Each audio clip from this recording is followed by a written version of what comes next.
Let's go watch. We're obsessed with this idea of like what would happen if the world ends. It's something that's always really interesting to people.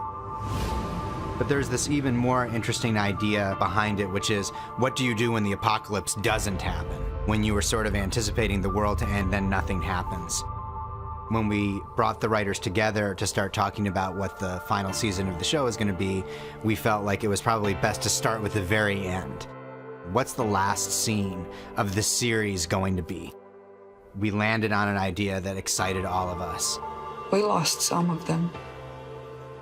But over there, they lost all of us. We took our most skeptical character and put her in a place where she tells a story that offers an explanation. Most of the characters on the show are suffering. The satisfying resolution to the show, I think, is there a way for the characters that we care about to find a way to find peace? Maybe the answer to that question is there isn't.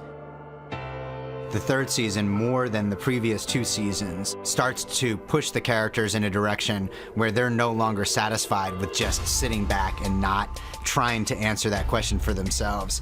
You're gonna have to hold me down.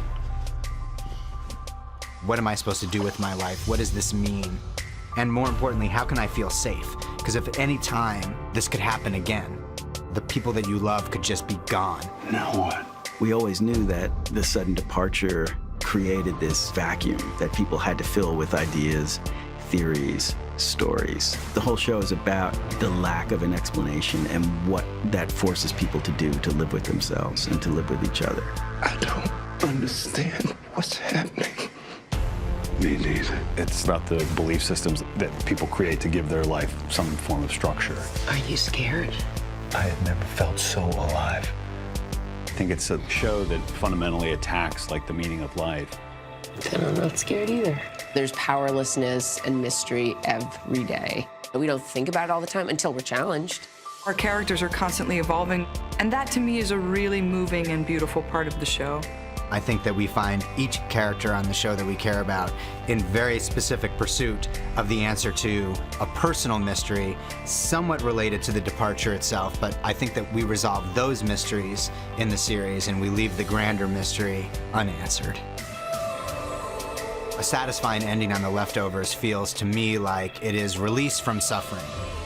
It also seems true and authentic that the way that we find release from suffering is through community, through family, through love. Is at times joyous and at times extremely uncomfortable. I think that's the stuff that Damon loves to play in, that kind of discomfort. The Leftovers is not about telling people how to live their lives. It's about watching people who don't know how to live their lives, looking for some level of fundamental guidance and maybe finding it through one another.